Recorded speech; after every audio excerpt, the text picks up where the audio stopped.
बेरोजगार था। उसने जॉब पाने के लिए बहुत पुरुषार्थ किया, लेकिन उसे सफलता नहीं मिली। लेकिन फिर भी उसने हिम्मत नहीं हारी और वो प्रयास करता रहा। एक बार उसके शहर में एक बहुत बड़ा मेला लगा। उसे लगा कि चलो मेले में जाकर आता हूँ और वहाँ पर कोई जॉब ढूंढ लेता हूँ।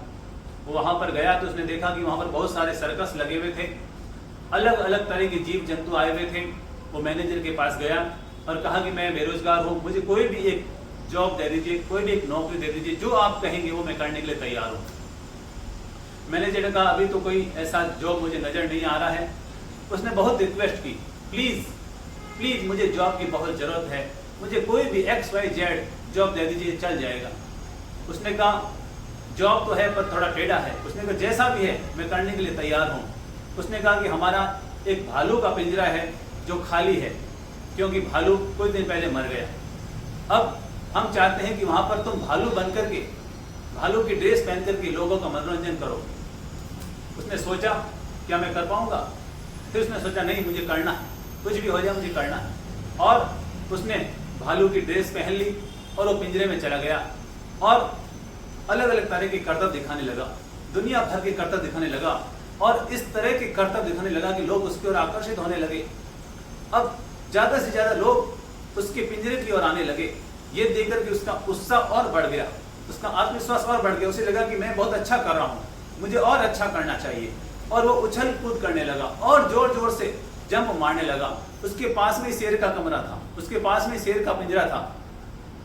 वो इतनी उछल कूद करने लगा, इतनी उछल कूद करने लगा, उसको इतना मजा आने लगा।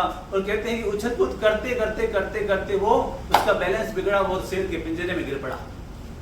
जैसे ही शेर के पिंजरे में गिर पड़ा कि उसकी सांसें धक धक धक धक धक धक धक करने लगी, क्योंकि उसके सामने शेर खड़ा था। उसे लगा अरे ये मैंने क्या कर दिया, अरे ये मैंने क्या कर दिया, खुद अपनी जान आफत मोल ले ली। अब ये शेर मुझे खाएगा और मेरी जिंदगी समाप्त हो जाएगी, मेरे जीवन की ये लीला समाप्त हो जाएगी। और कहते हैं कि शेर धीरे धीरे उसकी ओर आने लगा। उसके अंदर से धक धक धक धक धक धक बढ़ गई, पूरे शरीर से पसीना पसीना पसीना आने लगा, उसकी सारी रूहें कांप गई। उसे लगा भगवान ये क्या हो गया, हे भगवान ये क्या हो गया, हे भगवान ये क्या हो गया, ये मैंने क्या कर दिया, मैंने खुद ही अपने हाथों ही अपनी मौत बुला ली। और जैसे ही शेर पास में आया, उसकी तो सिट्टी पिट्टी गुम हो गई और वो आंखें बंद करके भगवान को याद करने लगा। और जैसे ही इसने भगवान को याद किया कि शेर ने एक जोर का पंजा उसके कंधे पर मारा और कहा बेटा चिंता मत कर, तू ही नकली नहीं है, मैं भी नकली हूं। ये सुनकर के उसको तसल्ली हुई और उसके जान में जान आई। चलो भगवान ने मुझे बचा लिया। मेरे प्यारे भाइयों बहनों, जीवन में सदा याद रखना, अपने जीवन में अगर कोई कमी है, कोई कमजोरी है, तो उसको लेकर के हमें कभी टेंशन नहीं पालनी चाहिए, क्योंकि इस दुनिया में ऐसा कोई इंसान नहीं है जिसके पास कोई कमी या कमजोरी ना हो।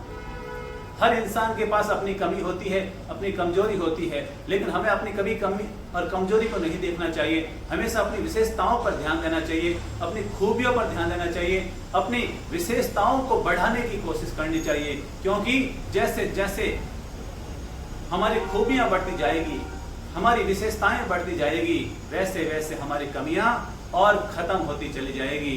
जब पानी बहता है तेज धार से, तो कचरा अपने आप ही साइड में रह जाता है और किसी लकीर को छोटा करने के लिए उसको मिटाने की जरूरत नहीं होती।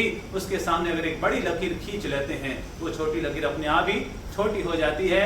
ठीक वैसे ही अगर हम अपनी विशेषताओं पर काम करें, अपने गुणों पर काम करें, अपनी खूबियों को बढ़ाने की कोशिश करें, तो मान कर चलिए कमी और कमजोरियां अपने आप साइड हो जाएगी और हम जीवन में खूब आगे बढ़ने में सफल हो जाएंगे।